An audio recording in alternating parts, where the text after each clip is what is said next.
Olá, boa tarde a todos. Muito bem-vindos à nossa conversa de hoje sobre o autismo e sobre a série Uncle. Eu sou a Sara Rocha, e comigo está o Dr. Caio. Eu sou uma mulher com 30 anos, tenho uma camisola azul, cabelo comprido, castanho, e atrás de mim está uma parede bege. E agora o Dr. Caio, se puder autodescrever. Olá a todos, bem-vindos a essa roda de conversa do Manorama Rock in Rio. Eu sou Caio Abujad, eu sou médico psiquiatra, tenho 42 anos, sou branco, de cabelo curto, eu estou usando óculos, cabelo castanho, barba castanha. Estou numa sala também branca, com um sofá atrás de mim marrom. Bem, eu vou começando então com uma pequena apresentação do Atypical e vamos conversando sobre o que é o autismo e a série.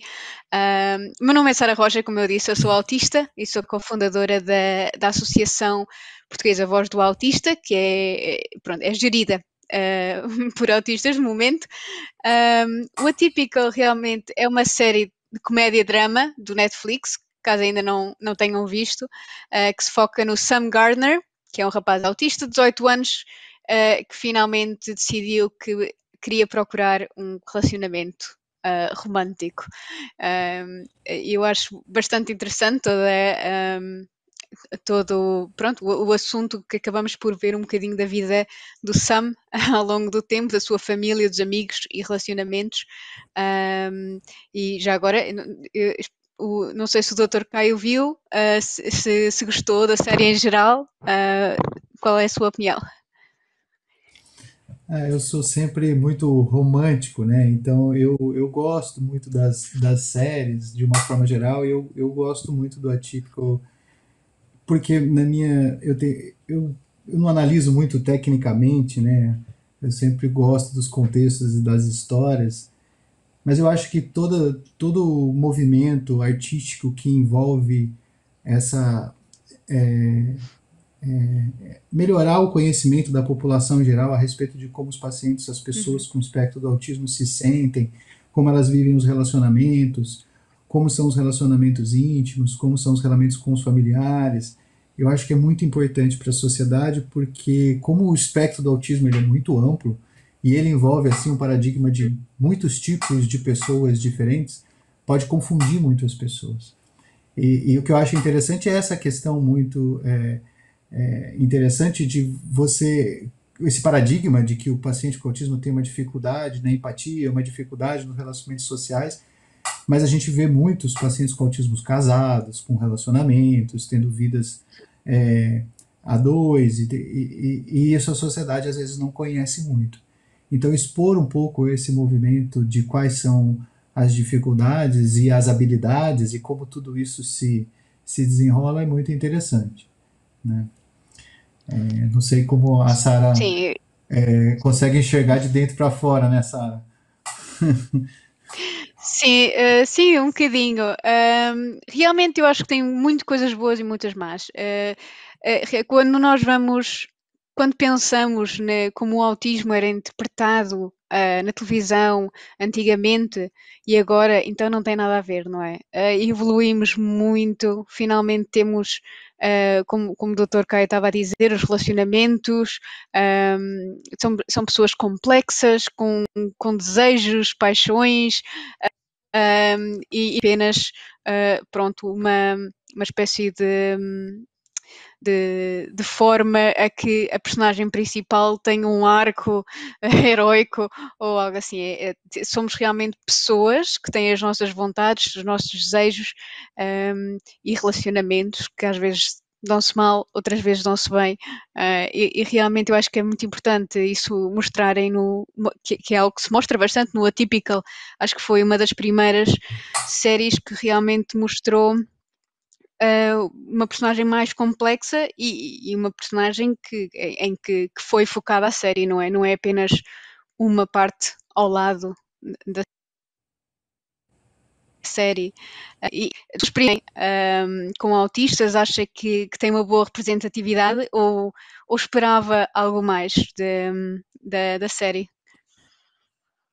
Uma coisa muito interessante que você falou, Sara, que eu achei por que antigamente mostrava um tipo de autismo na mídia, né? E hoje em dia a gente está mostrando um autismo mais de alta funcionalidade, pessoas que têm uma inteligência normal, às vezes acima do normal, e que têm uma vida tão complexa, com características nuances. Isso tem muito a ver com o raciocínio diagnóstico.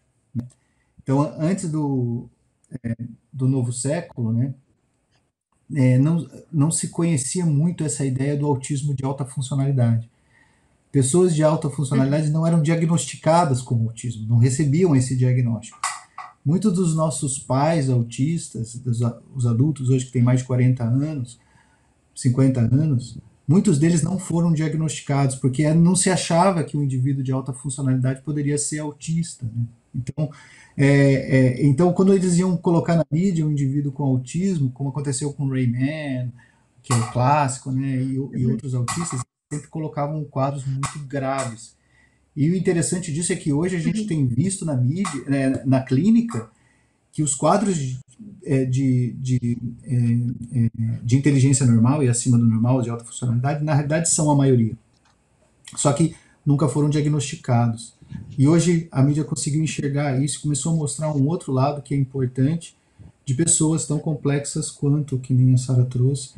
E é muito interessante porque os problemas de relacionamento muitas vezes são os mesmos, só que de uma forma estereotipada, porque as nuances dos pacientes com autismo, né, como eles vivem, as pessoas com autismo, elas vivem as sensações que as outras pessoas vivem igual, só que às vezes muito mais intensas. Então, quando eles se apaixonam é uma coisa intensa, quando eles abraçam é uma coisa intensa, quando eles ficam tristes é uma coisa intensa, quando eles são traídos é uma coisa intensa, quando eles estão amando é uma coisa intensa. E lidar com essas dificuldades, com essas nuances, e até com as neuroses que isso se cria, é muito mais complexo para um indivíduo com autismo. Né? Então, às vezes eu tenho pacientes assim, que se relacionam, têm uma vida, saem, mas às vezes para se relacionar, para ter uma relação sexual, para conviver com, por exemplo, com os parentes do namorado, da namorada, para ter uma relação. É tudo muito mais complexo, mais difícil, né? Eles sentem o ambiente de uma forma mais complexa que a gente. Então, a Sara vive um pouco isso desse dia a dia, né? É sempre um desafio maior. O desafio social deles é um desafio maior. Né? Você pode falar um pouquinho disso para a gente, né, Sara? Sim. Sim, sim, posso. Eu acho que existe ainda um conhecimento do autismo que é, temos o autismo e depois temos as co-ocorrências. Isso obviamente que o doutor Caio consegue explicar ainda melhor que eu. Mas quando falamos do autismo em si, não quer dizer necessariamente que, por exemplo, seja ou verbal ou não verbal. Eu vou dar um exemplo, temos o Hari Srivansan, nos Estados Unidos, que é um autista não verbal que fez o curso em psicologia e hoje é ativista e trabalha na área da ciência. E, portanto, temos que diferenciar entre autismo com outras concorrências que tornam o autismo pronto, um quadro mais grave, e talvez o Dr. Caio possa falar um bocadinho mais disso, mas o autismo em si tem muito a ver com esta parte da socialização, da dificuldade de relacionamentos, etc. E de facto, pessoalmente, é uma das minhas maiores dificuldades, sem dúvida, é a socialização. E pode não parecer, porque eu normalmente apareço às vezes nos vídeos durante uma horita, mas depois vou descansar e vou ter que recuperar durante umas horas até ficar bem. Portanto, é realmente isso, a socialização é bastante cansativa, temos que fazer bastantes adaptações. Felizmente, às vezes encontramos as pessoas certas nas amizades e nos relacionamentos que nos ajudam, assim como na série, não é? Isso é muito interessante que a Sara trouxe, tá, gente? Vocês têm que entender que a dificuldade social não é só eu ter uma dificuldade de conversar com uma pessoa, ou ter uma dificuldade em estruturar uma ideia do que o outro está pensando numa conversa. E isso alguns pacientes com autismo têm, mas tem a grande maioria dos pacientes de autismo de alta funcionalidade, eles têm um esforço mental. Todo mundo que está se relacionando está fazendo um trabalho mental muito intenso, muito complexo, né? Todos os seres humanos.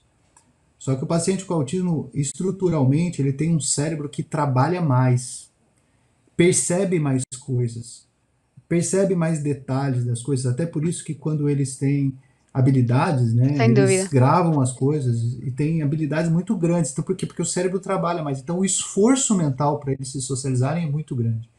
Então, quando às vezes parece, isso que a Sara trouxe é verdade Exato. mesmo, quando às vezes parece que ela que está se socializando bem, e realmente está, né? Você está vendo ali o trabalho do social bom, mas o esforço que ela está fazendo para criar aquele movimento, ele é muito alto, ele é muito grande, e muitas vezes ela não consegue, ela precisa descansar, e isso pode gerar mais comorbidades, que era isso que a Sara estava falando. Então, eu posso ter comorbidades Uhum. inatas, isso é, eu nasci com deficiência, com epilepsia, com uma formação no cérebro, com alteração gastrointestinal, com alteração imunológica, que vai me dar um quadro mais complexo, que não tem a ver com autismo, tem a ver com as comorbidades, mas eu também posso adquirir comorbidades ao longo da vida. Então, os pacientes com autismo deprimem Exato. mais, ficam mais ansiosos, têm mais alterações de bipolaridade, de toque. Por quê? Porque o estresse que gera esses Uhum. problemas na vida deles é muito maior. E esses estressores são geralmente estressores sociais. Né? Os estressores que geram depressão nas pessoas Uhum. são geralmente estressores sociais. Eles também têm mais sensibilidade ao uso de telas exagerado, à falta de sono, tudo aquilo que cansa o organismo, cansa também mais eles. E até por isso é importante o diagnóstico, né? Até por isso é importante a gente cuidar desde Exato. cedo, a família e eles terem essa noção desde criança sobre o que está acontecendo e como fazer a gestão. Hoje, a maior tecnologia que existe do cuidado de autismo é ensinar a fazer gestão. Tá? Isso é muito importante. Exato. Exato, eu concordo plenamente. Eu acho que é isso. O Sam na Netflix, no Atypical, realmente ele é autista. Não falam muito das comorbilidades. Agora, só queria mencionar isso porque eu acho que as pessoas ainda têm muito aquela ideia de que não verbal significa que não consegue e altas funcionalidades é um gênio, quando na verdade não é bem assim. É um bocadinho mais complexo que isso. E realmente o Sam na Netflix não é um pouco mais natural, ou seja, ele não é um gênio, adora pinguins, isso aí eu acho que é uma das melhores partes da série, é o facto de realmente o hiperfoco.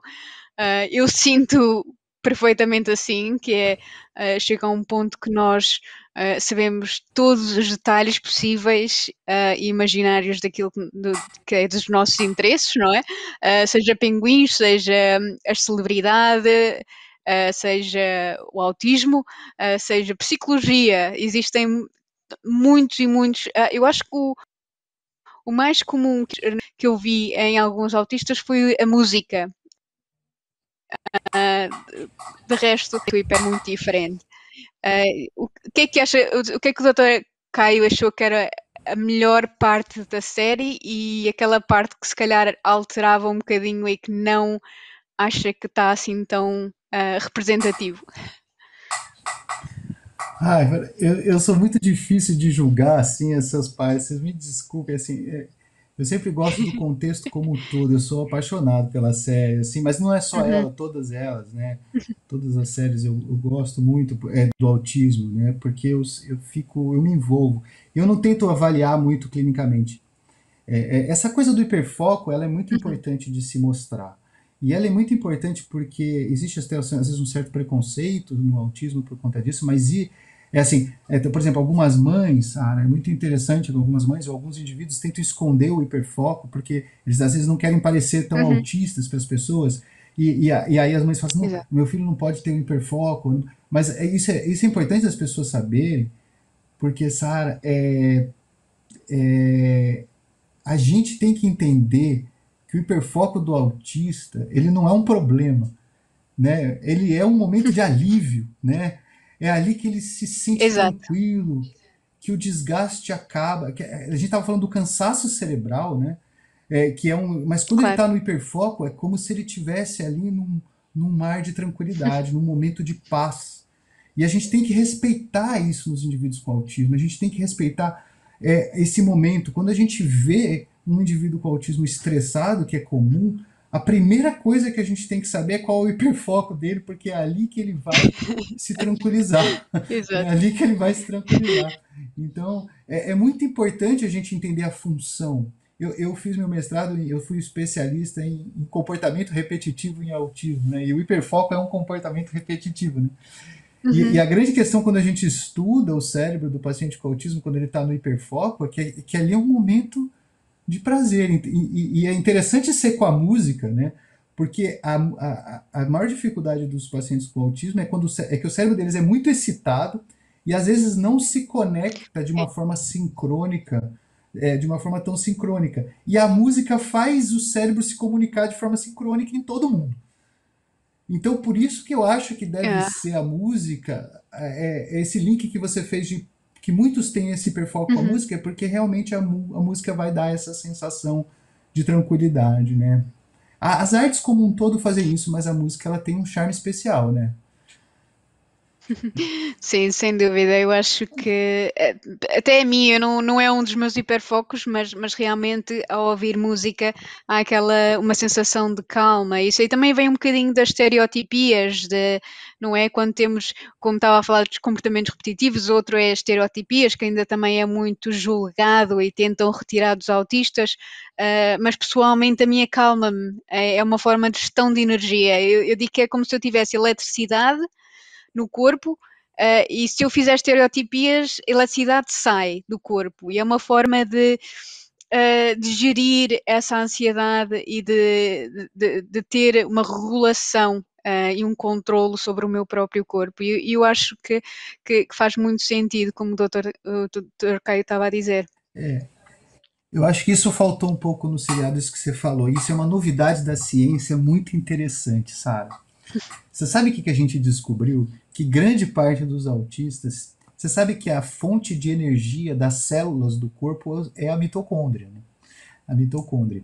E a gente foi Uhum. estudar as mitocôndrias dos indivíduos com autismo e a grande maioria deles tem uma super mitocôndria super excitada.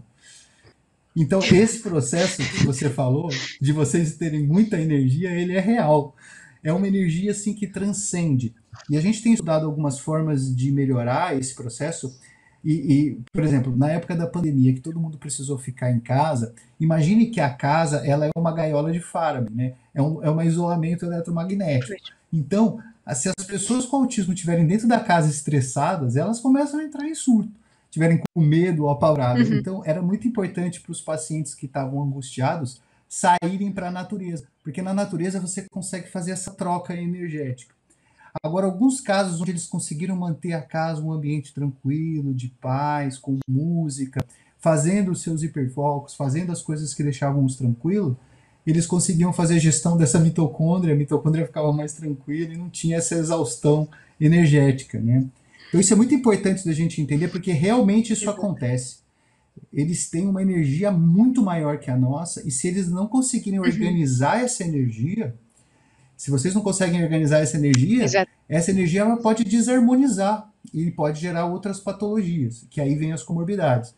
Então, o grande processo de gestão é de criar uma rotina muito organizada para que essa rotina, a energia não seja gastada, né? Ela não seja jogada a esmo e cria um desgaste muito grande. E o descanso também é muito importante, porque quando a mitocôndria trabalha demais, ela também faz muita oxidação. E essa oxidação precisa ser eliminada no sono. O que é uma coisa que o paciente com autismo não faz muito, que é dormir cedo. Ele geralmente tem Sono. um cérebro excitado, então ele gosta de dormir tarde. Só que isso não é saudável para ele. Ele Ou precisa dormir muito ou não cedo. dormir, porque temos todos problemas de sono, não é? É raro encontrar o autista que não teve nunca problemas de sono, realmente. Mas sim, realmente é isso. Eu acho eu acho que existe uma ideia do autismo que ainda está muito fora da realidade, ou seja, nós e realmente trazer o autismo para a televisão ajuda a que as pessoas pensem, pronto, existe mais do que uma estereotipia ou estarem demasiado estimulados. E eu acho que uma das coisas que eu mais gostei, por exemplo, nesta série, foi realmente os relacionamentos, ou seja, a complexidade. Não é perfeita, não. Iremos com o tempo ter séries se calhar mais representativas.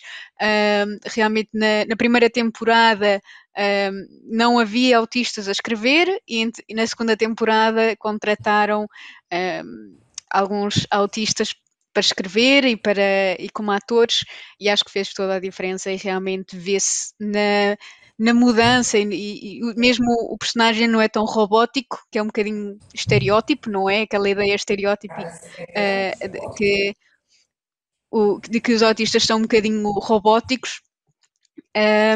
Mas acho que realmente é isso, é compreender que existe uma maior complexidade interna no autismo, ou seja, não somos só uma pilha de estereotipias que se mexe muito, não, existe uma razão para estarmos a ter aquele comportamento, provavelmente é para nos ajudar, é para conseguirmos nos organizar.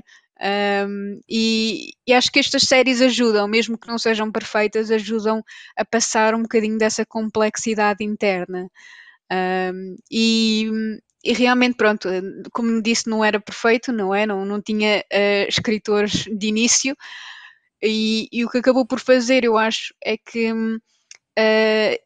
eventualmente começaram a haver séries que realmente têm autistas como atores e como escritores, como foi o caso da Everything's Gonna Be Okay e do Special, que também está na Netflix, que trouxeram atores autistas. Então acho que o Atypical acabou por ficar um bocadinho mais para trás nesse sentido, infelizmente, mas eu acho que é uma excelente representação. Acho que mesmo que não seja perfeita, não é? Traz-nos para a população em geral uma visão do que é o autismo ou do que é que pode ser o autismo. Não sei o que é que acha, Dr. Caio, dessa. Tem uma questão muito importante, Sara, nesse sentido que você está trazendo. Muito legal. Quando eu fui estudar autismo, assim, eu sempre fui apaixonado desde quando, assim, eu tenho uma história muito maluca, assim, porque eu comecei na faculdade para ser cirurgião, porque meu pai era cirurgião. Então eu queria ser cirurgião. Aí no último trimestre da faculdade, meu último estágio foi na psiquiatria. E aí, dali 3 meses eu tinha que decidir qual era a residência que eu ia fazer. E na minha escola, na minha faculdade, tinha um ambulatório de autismo muito rico. Tinha um professor que eu gosto muito, que é o César de Moraes, e que me fez me apaixonar pelo autismo e pela psiquiatria da infância. E foi muito interessante porque a partir daí, assim, naquela época, era 2004, gente, era 2003, 2004, eu estava, assim, o conhecimento sobre na área do autismo, ele era muito pequeno, né? Parecia muito grande, na época parecia muito grande, mas perto de hoje era muito pequeno. Exato. E eu estudava e eu não tinha respostas. Era tudo isso, assim, por que estereotipo? Não é que nem hoje a gente sabe da mitocôndria, da célula, das conexões, a gente não tinha esses conhecimentos. Então, eu não sabia, e eu ficava muito curioso, eu queria entender como é que as pessoas não me davam respostas daquilo. Né? E aí o que aconteceu?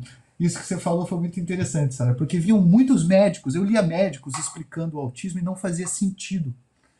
Eu lia grandes cientistas explicando o autismo e não fazia sentido. E aí eu comecei a ler livros que eram autistas que tinham escritos. Então, o livro da Temple, e depois vários livros que saíram, e livros de pais, e aí quando eu comecei a ler os pacientes, o que eles falavam, sobre como eles se sentiam, aí começou a fazer sentido. Então, eu comecei a entender o autismo como médico, não lendo médicos, lendo pessoas com autismo. Então, faz todo sentido você dizer que a série muda Adoro. completamente quando tem autistas escrevendo ou quando tem autistas atuando. Por quê? Porque Uhum. a visão sobre do processo muda.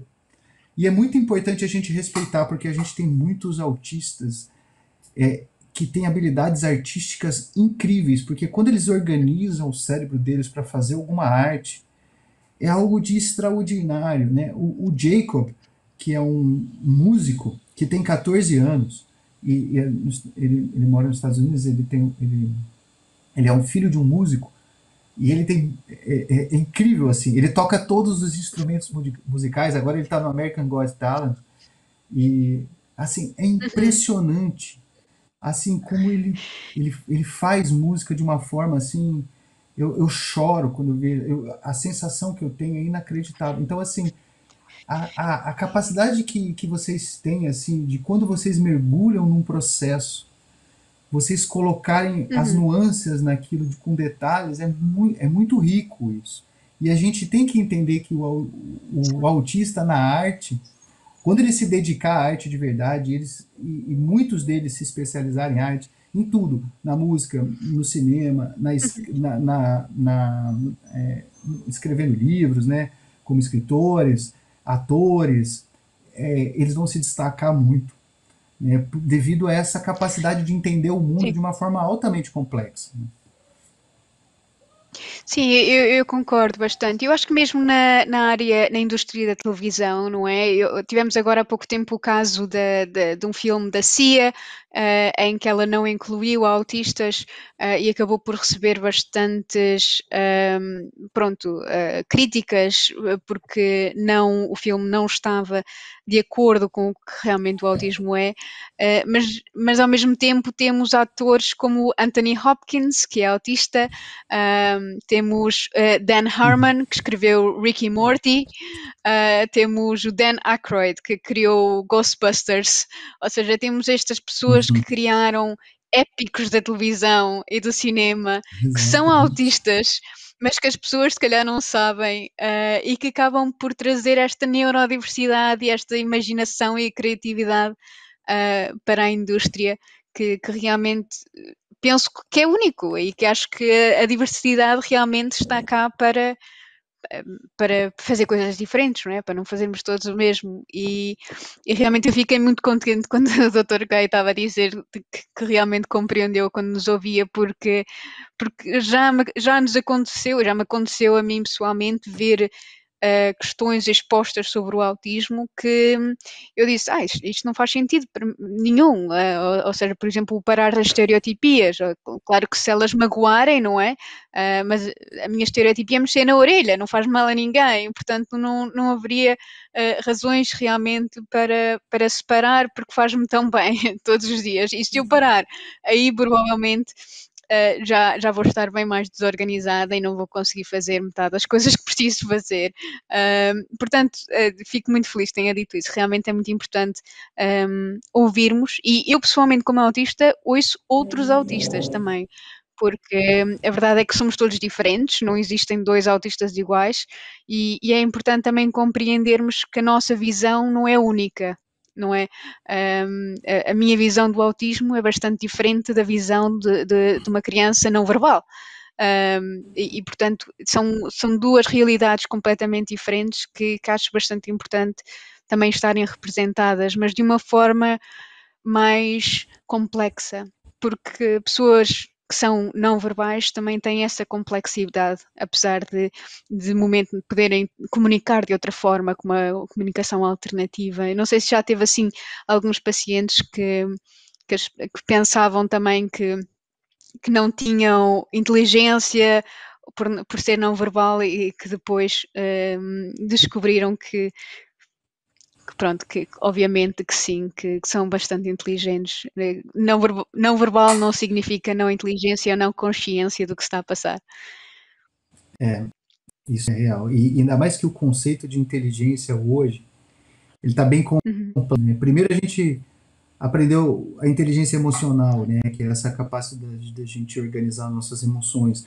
Depois agora vem a ideia da inteligência, que é a nossa capacidade de pensar em respostas pelo todo, não pelo indivíduo. Né? E é interessante porque às vezes se você vê pacientes com autismo que tem que são averbais ou às vezes que tem entre aspas eu vou colocar entre aspas porque é muito complexo você avaliar isso, o deficiente Uhum. intelectual, porque não estão fazendo as coisas que todo mundo Exato. faz, né, vamos dizer assim. Mas quando você tira as comorbidades, então vamos assim, autismo isolado, né? Isso é, tira a bipolaridade, tira transtorno gastrointestinal, tira alergia, tira depressão, tira toque, e fica assim só com o espectro do autismo. Eu já vi muitos casos, Sara, mas muitos casos de crianças que não falam, que são absurdamente inteligentes, assim, são felizes, têm uma capacidade de fazer Uhum. gestão da própria emoção impressionante, têm uma capacidade assim de sentir o pai ou a mãe quando não estão bem, irem até eles e consolá-los sem usar o verbal, né, só Uhum. usando o corpo. E, então, assim, esse tipo de inteligência é muito pouco falada na humanidade. Assim, porque as pessoas estão preocupadas com quem está lendo e escrevendo, né? As pessoas estão preocupadas Uhum. com quem Exato. está na universidade fazendo alguma coisa, mas a gente tem que entender que o ser humano não é isso. O ser humano é um indivíduo social. E as habilidades sociais, às vezes, elas são muito mal vistas, porque eu preciso estar conversando, eu preciso estar ouvindo, eu preciso estar entendendo ali, fazendo aquela coisa muito típica Uhum. do social. Mas eu já vi pacientes com espectro do autismo organizarem famílias inteiras sem ter uma palavra, sem falar uma Exato. palavra. Porque o processo do Exato. autismo naquela família foi muito terapêutico, transformou aquela família. Eu já vi isso acontecer. Agora, o problema é quando as pessoas se apegam muito ao que é aquele estereótipo do que é o normal. Estereótipo do que o meu filho tem Exato. que ser. Meu filho tem que ser desse jeito, tem que ser desse jeito, tem que ser desse jeito. E isso acaba com o relacionamento, porque se você quer o seu filho de um jeito e ele está sendo de outro jeito, você que tem que se adaptar ao jeito que ele está. Se você quer um amigo de um jeito e ele está sendo de outro jeito, você tem que se adaptar ao seu amigo, né? Isso é uma inteligência moral, né? É uma inteligência que você olha pelo outro como ele é. Exato. E aí o outro pode dar para você coisas que você nem imagina, coisas que você não espera e pode te dar uma felicidade que você ainda não conhece. Pode te dar uma alegria que você nunca ouviu falar, né? E pode te dar um relacionamento muito legal, muito íntimo, assim, um sentimento maravilhoso e que você nunca teve com outras crianças ou com outros adolescentes. Então, é esse Uhum. processo que a atipia ou assim, a neurodiversidade é o que é normal, entendeu? A neurodiversidade é que é normal. E as pessoas que não incluem os indivíduos, né, elas estão perdendo. Porque, na realidade, elas é que estão se excluindo. Porque o mundo é neurodiverso, Exato. né? O mundo é neurodiverso. Então, se você exclui, quem está se excluindo é você. E quem está sofrendo as consequências disso é você, né? A gente tem que mudar um pouco nossos pensamentos sobre o que é desenvolvimento, o que é criança, o que é ser humano, para que a gente possa Exato. sentir um pouco mais o outro, né? E o que é normal? E eu acho que eu acho que o autismo ele veio muito com essa, não só o autismo, o síndrome de Down, né? Quanto a gente vê assim ganhando um espaço, mostrando que eles são muito capazes, a arte. Eu acho que toda a neurodiversidade vem mostrando, vem dando aula pra gente, vem dando muita aula pra gente de humanidade, né? Eu espero que sim. Espero que sim, que realmente que as pessoas que comecem a apreciar cada vez mais a diversidade, não só a neurológica, não é? A neurodiversidade, mas qualquer tipo de neurodiversidade, peço desculpa, de diversidade vai trazer alguma coisa de novo. Ou seja, se fôssemos todos iguais, se fôssemos todos normais, então a sociedade nunca evoluía, porque não se tinha novas ideias, nova arte, e realmente nós precisamos disso, precisamos de pessoas que pensem de forma diferente, mesmo que acham que as pessoas em geral acham que essa pessoa não tenha capacidade, não tenha inteligência, pode ter. Pode muito bem ter, e eu acho que realmente o que estava a dizer faz muito sentido. E uma das coisas que eu costumo dizer é realmente ser não verbal não significa não ser inteligente, porque pode muito bem ser inteligente e já existem agora com as comunicações alternativas crianças e adultos não verbais na universidade e no emprego e etc. E agora eu acho que podíamos fazer pronto, para finalizar, um pequeno comentário sobre, para quem está lá em casa a ver-nos, não é? Se tiver assim alguma ideia sobre o que é o autismo que gostasse de passar para quem nunca ouviu falar de autismo, e depois eu falo, portanto temos 2 minutos e meio cada um. Foi um prazer, Dr. Caio, é incrível conhecê-lo finalmente. Muito obrigado por ter aceito. Eu queria agradecer, eu vou fazer esse encerramento aqui rapidinho para depois a Sara fazer, eu gostaria que ela terminasse. É uma honra também conhecê-la, assim, é de arrepiar, assim, essa conversa. A gente não se conhecia tão intimamente antes dessa conversa e a conversa fluiu de uma forma tão gostosa, né? Eu queria agradecer o Rock in Rio, o festival, o Manorama pelo convite, por nos colocar juntos, por nos dar a oportunidade de falar, né? A gente sabe das dificuldades do desenvolvimento, do mundo do autismo, a gente sabe que não é fácil, a gente falou de muitas coisas boas, mas a gente sabe das dificuldades, mas a gente está aqui para trazer não só esperança, mas para trazer também confiança de que o mundo precisa disso que a gente conversou aqui, né? E então assim é um agradecimento muito grande, é uma gratidão muito grande a gente poder estar junto nesse momento. Eu espero que nós nos vejamos outras vezes e até pessoalmente, né? Para a gente poder dar um abraço e conversar mais um pouco. E espero que todos tenham gostado, né? E até uma próxima vez, viu? É com você, Sara. Muito obrigada e pronto, faço as palavras do Dr. Caio as minhas. Eu por mim ficava aqui a falar mais umas 3 horas, porque realmente é super interessante e é um prazer conhecer o Dr. Caio. Muito obrigada ao Rock in Rio por nos dar esta oportunidade com o Manorama de realmente falarmos de assuntos que não estão muito na televisão, fora este tipo de séries, e que não têm tanta atenção quanto se calhar poderiam ter. Realmente nem sempre é fácil, mas eu não trocava o meu autismo. Eu gosto de quem sou, é parte da minha pessoa, é parte da razão de eu ter a carreira que tenho hoje, e um dos meus hiperfocos. E, portanto, ajuda-me a relaxar todos os dias, enquanto eu vou procurar mais e mais coisas, aprendo mais sobre mim, mais sobre autistas. Hoje são autistas adultos, se possível. Realmente é a melhor forma de aprender sobre o autismo e, claro, o Dr. Caio, por exemplo, especialistas que trabalham todos os dias com as pessoas e mães e pais que trabalham e estão todos os dias com os autistas, é a melhor forma de realmente de conhecer o espectro inteiro. Só para finalizar, realmente, quando falamos de um espectro, quando vocês falam de ser humano, falamos de pessoas totalmente diferentes e é isso que nós dizemos quando é um espectro. São pessoas, é um mundo dentro do espectro e, portanto, muito obrigada a quem assistiu, espero que tenham gostado e se tiverem alguma questão, podem nos tentar encontrar. Eu na Associação Portuguesa Voz do Autista ou o Dr. Caio. Muito obrigada e obrigada ao Rock in Rio. Grande Acho que beijo ainda a temos um todos. minuto e meio, Até mas mais.